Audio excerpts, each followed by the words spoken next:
BSc third years के सभी students का आज की ऑनलाइन क्लास में बहुत स्वागत है। आज अपन इस क्लास में पढ़ेंगे एक विमीय तरंग समूह की रचना।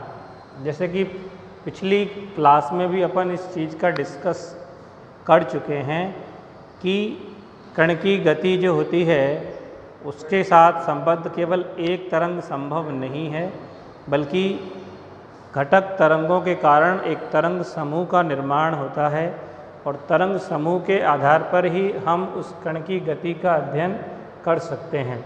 तो आज अपन यहाँ पढ़ रहे हैं एक विमीय तरंग समूह की रचना। यानी तरंग समूह के लिए एक समीकरण निर्धारित करेंगे।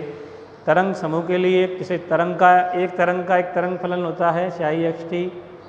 उस तरह से अब तरंग समूह के लिए भी अपन एक फलन निर्धारित करेंगे, तो वो तरंग समूह की रचना है। जैसे मान लीजिए, माना कोई कण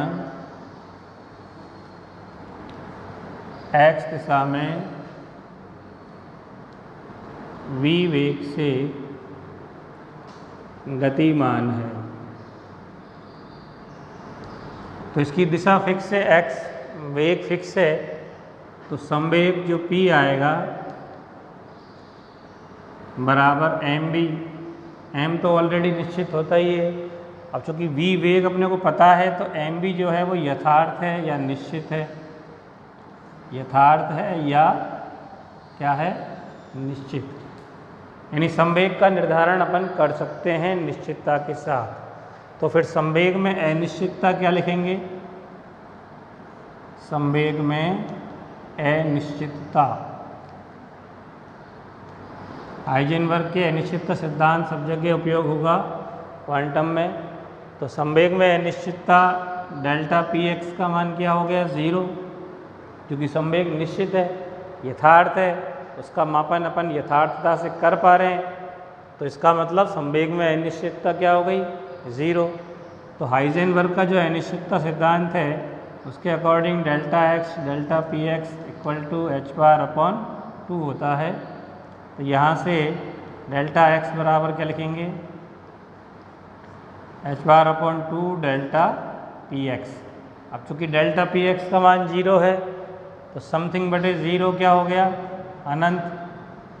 यानी कि इस कंडीशन में जो अपन एग्जाम्पल के तौर पे लेके चल रहे हैं कि माना कोई कण x दिशा में v वेग से गतिमान है, जिसका संवेग यथार्थ है, निश्चित है, तो उसकी स्थिति अब क्या आएगी, अनिश्चित। अनंत का मतलब अनलिमिटेड हो गया। अनंत का मतलब क्या है, कोई पता नहीं, इधर कोई पता नहीं, कहीं भी कण हो सकता है। तो निश्चित तो होता है जिसका कोई मान वैल्यू अपने को पता हो कि यहाँ से यहाँ तक है, या ये हो सकता है या ये हो सकता है। अब अनंत आ गया, इसका मतलब अनिश्चित। तो स्थिति जो है कण की x से अपन डिटरमाइन करें तो माइनस अनंत से प्लस अनंत के बीच में कुछ भी हो सकती है, अनलिमिटेड है। तो इस तरह के कण की गति के लिए या उसकी स्थिति जानने के लिए इस कण का निरूपण केवल एक तरंग से कर पाना संभव नहीं है, बल्कि इसका निरूपण करने के लिए हमें एक तरंग समूह की आवश्यकता होगी। यानी इस कण की गति के साथ एक तरंग समूह रिलेटेड होना चाहिए। केवल एक तरंग से इसका विश्लेषण नहीं कर सकते, तो क्या चाहिए, तरंग समूह होना चाहिए। तो तरंग समूह जो अपन निर्धारित करते हैं, कोई तरंग फलन ψxt अपन ने ले लिया, क्योंकि x दिशा में गति कर रहा है, तो एक विमीय की बात कर रहे हैं अपन, तो एक विमीय के लिए केवल x एक चर आएगा और टाइम पे डिपेंड ही है। तो ψxt प्रोपोर्शनल होता है e⁻kx माइनस ओमेगा t। तरंग का समीकरण अपन पहले भी पढ़ते आए हैं सब, e⁻kx माइनस ओमेगा t। या आयाम के साथ लिखें इसको, संपूर्ण आकाश के लिए तो आयाम एक लिख दें, e⁻kx माइनस ओमेगा t, और k के सापेक्ष समाकलन तो dk लिख सकते हैं अपन। ठीक है, इसको अभी अपन लिख देते हैं समीकरण नंबर 1। अब चूँकि यहाँ पे k के सापेक्ष समाकलन हो रहा है, k क्या है, संचरण नियतांक, तरंग संचरण नियतांक। तो k यहाँ पे तरंग संचरण नियतांक है। अब मान लीजिए कि स्थिति जो है, चूँकि यह psi xt जो है तरंग फलन, वो किस पे आधारित है? स्थिति x पर आधारित है, यानी कि x पे डिपेंड करता है। और जब तरंग फलन psi xt स्थिति x पे डिपेंड करता है, इसका मतलब x जो है स्थिति वो निश्चित या निर्धारित कह सकते हैं, निश्चित या क्या होगी? निर्धारित होगी।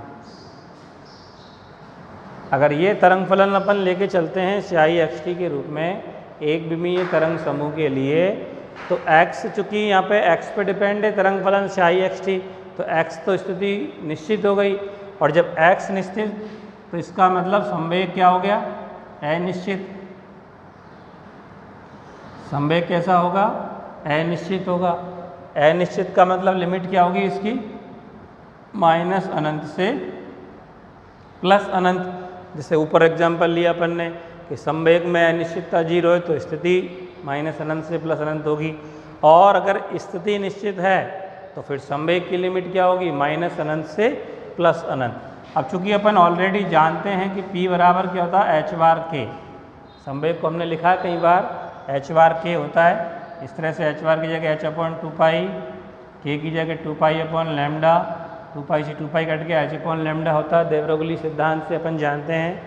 तो h बार k, अब जब p की लिमिट माइनस अनंत से प्लस अनंत है, तो इसका मतलब k की भी जो लिमिट आएगी, k की जो सीमा आएगी, वो भी क्या आएगी? माइनस अनंत से प्लस अनंत।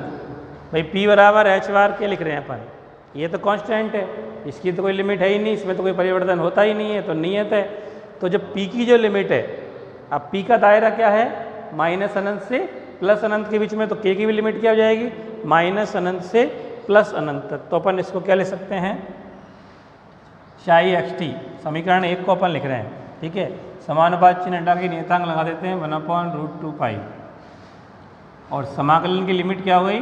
माइनस अनंत से प्लस अनंत, और a के एज इट इज, और e की घात आयोडा kx minus omega T D के। इसको हमने लिख दिया समीकरण नंबर 2। अभी समीकरण नंबर 2 जो है, पहले हमने सेकेंड ईयर में पढ़ा होगा फूरिये तरंग समीकरण। तरंग समीकरण जो फूरिये का होता है, फूरिये विस्तार, फर्स्ट ईयर में पढ़ा होगा, सेकेंड ईयर में भी है। तो समीकरण 2 फूरिये तरंग का निरूपण है। समीकरण 2 उसी जैसा रूप है, देख लीजिए समीकरण 2 को। समीकरण 2 फूरिये तरंग का निरूपण है, जहाँ a के क्या है? आयाम है। a के क्या है? आयाम। a मानी आयाम, k पे डिपेंड करता है, इसलिए k कोष्टक में लिखा है, गुणा में नहीं है। a के आयाम सिर्फ a है, k पे डिपेंड करने वाला है, इसलिए इसको अपन ने a के से दिखाया है। अब a के जो आयाम है वो सम्मिश्र हो सकता है। सम्मिश्र मानी वास्तविक और काल्पनिक रूप का मिश्रण। लेकिन अपन गणितीय सुविधा के लिए, गणितीय सरलता के लिए इसको वास्तविक मान के चलेंगे। इसको कैसा मान के चलेंगे? वास्तविक। हालांकि मैंने बोला अभी सम्मिश्र हो सकता है, वास्तविक या काल्पनिक का मिश्रण हो सकता है, लेकिन काल्पनिक में थोड़ी कैलकुलेशन में अपने को असुविधा होगी, इसलिए गणितीय सुविधा के लिए हम इसको क्या मान के चल रहे हैं? वास्तविक मान के चल रहे हैं। अब वास्तविक होने के लिए, चूँकि k का फलन है आयाम, तो आयाम वास्तविक होने के लिए इसको इसका ऐसा फलन होना चाहिए, a को ऐसा फलन होना चाहिए जिसका शिखर किसी निश्चित मान k0 पे हो, और जिसका विस्तार k0 plus minus delta k के मध्य में हो। k0 शिखर मान है, प्लस माइनस डेल्टा k मतलब a के जो है उसका फलन इस तरह से होना चाहिए। ये k पे डिपेंड करने वाला है, तो आयाम इस तरह का हो कि इसका शिखर मान कहाँ पे हो? k0 पर, किसी निश्चित मान पर, और k0 प्लस डेल्टा के और k0 माइनस डेल्टा के पे इसका मान शून्य की तरफ अग्रसित हो, आयाम का मान शून्य की तरफ जा रहा हो, यानी इसकी लिमिट यहाँ से यहाँ तक है। किसकी लिमिट है ये? आयाम की लिमिट है। किसकी लिमिट है? आयाम की। तो आयाम की लिमिट k0 प्लस डेल्टा के से k0 माइनस डेल्टा के। तो एक अपन ऐसा चुन रहे हैं वास्तविक की वजह से जिसकी लिमिट ये, तो माइनस अनंत से प्लस अनंत करने की बजाय लिमिट क्या कर दें अब? k0 माइनस डेल्टा के से ये लोअर लिमिट हो जाएगी और वो अपर लिमिट हो जाएगी। तो शाई एक्स टी बराबर क्या लिख सकते हैं अब अपन? 1/√2 पाई एज इट इज़ है। समाकलन की लिमिट हमने क्या कर दी अब? निश्चित लिमिट कर दी कि ये k0 माइनस डेल्टा के से k0 प्लस डेल्टा के, और मान जो है वो लिख दो a के e की घात आयोडा और kx minus omega T D के। समीकरण नंबर 3, यानी k की लिमिट अब ये हो गई। ठीक है, इसको समीकरण नंबर 3 लिख दिया। अब मान लीजिए क्योंकि k आवृत्ति ओमेगा भी काय पर डिपेंड है? k पर। तो माना आवृत्ति ओमेगा k के सापेक्ष धीरे धीरे परिवर्तित होती है, अर्थात ओमेगा k का फलन है। तो ओमेगा को अपन टेलर श्रेणी प्रसार से प्रसारित कर सकते हैं। टेलर श्रेणी प्रसार से प्रसारित कर सकते हैं। तो टेलर श्रेणी प्रसार सूत्र से, टेलर श्रेणी प्रसार सूत्र पहले भी पढ़ा है। टेलर श्रेणी प्रसार सूत्र अगर लगाएंगे तो ओमेगा k बराबर, k पे डिपेंड है आवृत्ति ओमेगा, तो k बराबर ओमेगा k बराबर क्या लिखेंगे?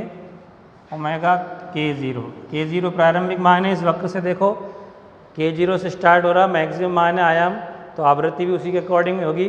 तो प्रारंभिक मान हो गया एक तरह से। इसको ओमेगा 0 भी लिख सकते हैं चाहे तो अपन, इसको केवल ओमेगा और इसको ओमेगा 0 भी लिख सकते हैं।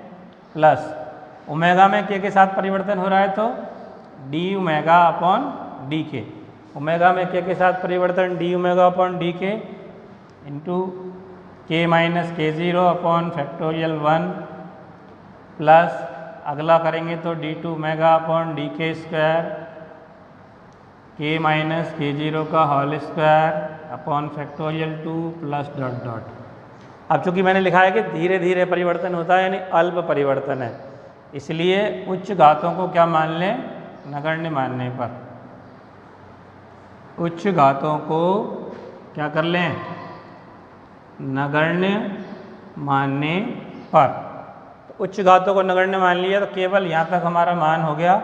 तो ओमेगा k इक्वल टू हो गया omega k0 plus D omega upon D के। क्या होता है? पहले पढ़ चुके हैं अपन, समूह वेग vg होता है कि नहीं? समूह वेग group velocity into k minus k0, या ऐसे भी लिख सकते हैं ओमेगा बराबर ओमेगा 0 लिख दो, इसको प्रारंभिक मान है, k0 के संगत मान है तो ओमेगा 0 लिख सकते हैं प्लस vg और k माइनस k0। इसको समीकरण नंबर 4 लिख दो। ठीक है, अब समीकरण 4 से मान कहाँ रख दो? समीकरण 3 में। समीकरण 4 से मान समीकरण 3 में रखने पर तो शाई एक्स टी बराबर हो गया 1/√2 पाई एज इट इज़। समाकलन की लिमिट चली रही है k0 माइनस डेल्टा के से k0 प्लस डेल्टा के आयाम a के और e की घात आयोडा kx माइनस ओमेगा की जगह जो मान हमने निकाला वो अभी लिख दो, क्या मान निकाला, ओमेगा 0 प्लस बी जी इंटू के माइनस के 0 और इंटू टी है ही। अभी जो मान समीकरण उसमें निकाला हमने 4 में, ओमेगा का मान वो रख दिया, ओमेगा 0 प्लस बी जी के माइनस के 0 टी और डी के। अब इसको थोड़ा सा और सॉल्व करते हैं। तो 1/√2π समाकलन की लिमिट k0 माइनस डेल्टा के से k0 प्लस डेल्टा के ए के और e की घात आयोडा। अब इसको हम के एक्स को अलग लिख रहे हैं, तो k जो है उस k को हमने क्या लिख दिया, k माइनस k0x और प्लस k0x, ऐसे लिख सकते हैं, कोई दिक्कत है। ये जो है ना kx है हमारे पास खाली, तो k minus k0x plus k0x, minus और प्लस का k0 वैसे ही कट जाएगा और केवल kx ही बचेगा हमारे पास। और फिर माइनस में ये है ही हमारे पास ओमेगा 0 प्लस बी जी के माइनस k0 टी और डी के। अब इसको अलग अलग लिख लेते हैं अपन, एक तो खाली k0x के रूप में और एक k माइनस k0 के रूप में। तो बराबर क्या आ गया ये, शाई एक्स टी बराबर 1/√2π समाकलन, लिमिट लगा दीजिए ए के आयाम ये है ही तुम्हारा और e की घात आयोडा। एक में तो हम ये लिख देते हैं k0x को ले लो एक तो, और एक ओमेगा 0 टी, टी से गुणा हो रहा है इधर, ये टी से गुणा हो रहा है कि नहीं, इसको ले लिया और एक इन दोनों को ले लिया। तो आयोडा k0x माइनस ओमेगा 0 टी, ये घटक तरंग हो गया जो मूल k0 मान पे है, और इनटू क्या हो गया, बाकी बचा हुआ इसमें लिख दो, तो e की घात आयोडा। तो ये वाला पद हो गया, ये रहा, और यहाँ से ये हो गया। अब जो बचा, एक तो कौन सा बचा, ये, और एक यहाँ से बचा ये, तो इन दोनों में k माइनस k0 कॉमन है दोनों में, देखो तो k माइनस k0 कॉमन हो गया दोनों में। यहाँ से क्या बचा, x, और यहाँ से बचेगा x minus B G T. ठीक है, आयोडा तो है ही सब में ही, आयोडा सबके साथ गुणा हो रहा है। ये पद हमने पहले लिख दिए, यहाँ देखो गुणा में k0x लिख दिया, ये रहा, ठीक है, माइनस ओमेगा 0 टी हमने गुणा करके ये लिख दिया। अब बाकी जो बचा, एक ही घात अलग अलग लिख दी हमने, तो यहाँ से आयोडा से गुणा हो रहा है ये वाला पद, और एक ये वाला पद बच रहा मेरा।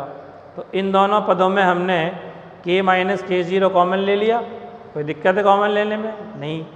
यहाँ से x बचा माइनस बी जी और t बचा, ठीक है।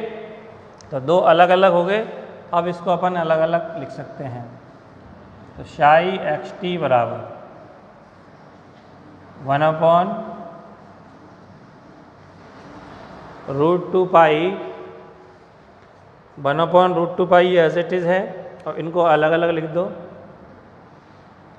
समाकलन ए के e की घात आयोडा k0x माइनस ओमेगा 0 टी, और इसको अलग लिख दें, समाकलन e की घात iota k minus k0 x minus B G T D K. Limit तो वही चल रही है। अब इसमें इसकी जगह हम एक अलग फलन मान लेते हैं एफ एक्स टी। तो शाई एक्स टी बराबर एफ एक्स टी, और साथ में इसको लिख देते हैं समाकलन ए के को रहने दो, e की घात आयोडा k0x minus omega 0 T D के। इसको लिख दिया हमने समीकरण नंबर 5। अब एफ एक्स टी किसकी जगह लिखा अपन ने, ये और इसकी जगह, जहाँ एफ एक्स टी बराबर क्या है, 1/√2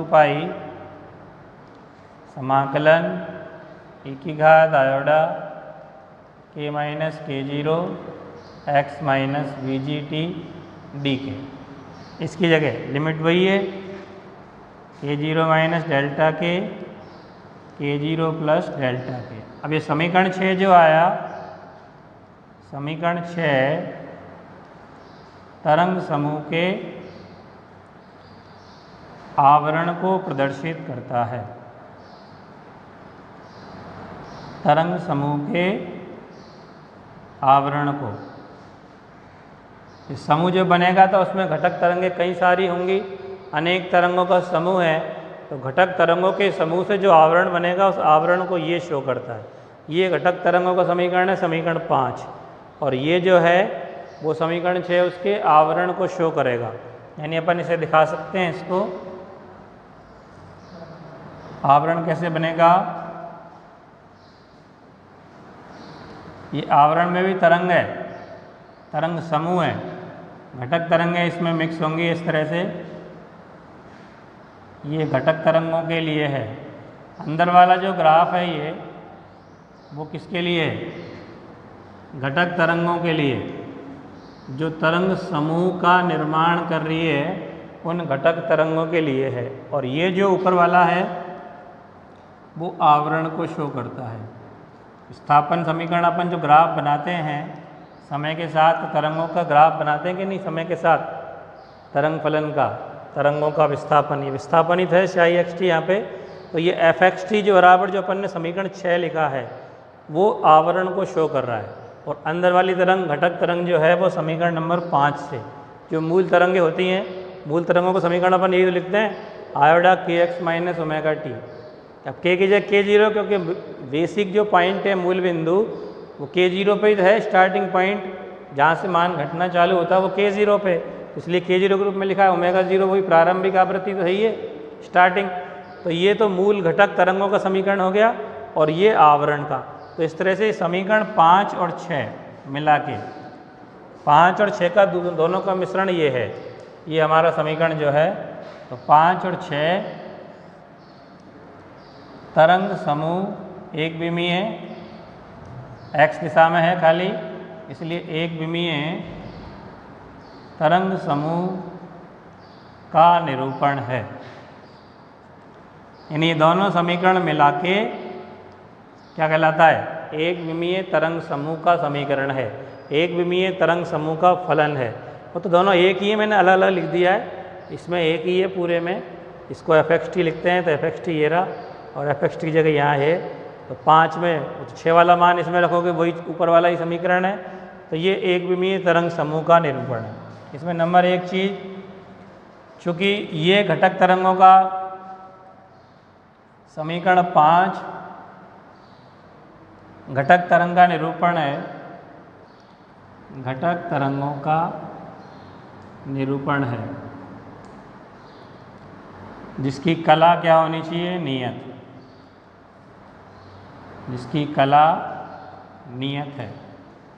क्योंकि ये जो मान है वो नियत है, k0 एक ही तो मान है, ओमेगा 0 भी एक ही मान है, इसलिए k के सापेक्ष परिवर्तन हो रहा है आवृत्ति में। तो अपन क्या लिख सकते हैं, k0x minus omega 0t equal to नियत। x का अवकलन dx हो गया, k0 कांस्टेंट है, t का अवकलन dt हो गया, नियत का अवकलन क्या हो गया, 0। अवकलन कर दिया हमने इसका। तो k0 dx, एक पक्षांतरण कर दो उधर, बराबर ओमेगा 0 dt। dt को नीचे ले आओ तो dx अपॉन dt बराबर हो गया ओमेगा 0 अपॉन k0। और ओमेगा अपन के ऑलरेडी अपन पढ़ चुके हैं, क्या है ये, कला वेग, जिसको क्या लिखते हैं, bp। यानी घटक तरंगों का जो वेग है वो कला वेग के बराबर है। और दूसरा नंबर 2, यदि इसको नियत मानते हैं, k minus k0 x minus bg t equal to 0 माने, इसका अवकलन करें, ये तो 0 में चला जाएगा, इसकी आवश्यकता नहीं है। तो अवकलन करा, अवकलन करने पर तो x का अवकलन dx हो गया, माइनस bg नियत है, t का dt हो गया इक्वल टू 0। तो dx बराबर bg dt, तो dx अपॉन dt बराबर bg, और bg क्या होता है d ओमेगा अपॉन dk। तो इस तरह से अपन ये समूह वेग हो गया, तरंग समूह जो निर्धारण किया अपन ने, एक विमीय तरंग समूह की जो रचना की उसका समीकरण हो गया, और एक ऊपर वाला। तो इस तरह से अपन एक विमीय तरंग समूह का समीकरण बना सकते हैं, उसका तरंग फलन ले सकते हैं, इस रूप में लिया जाएगा। ठीक है।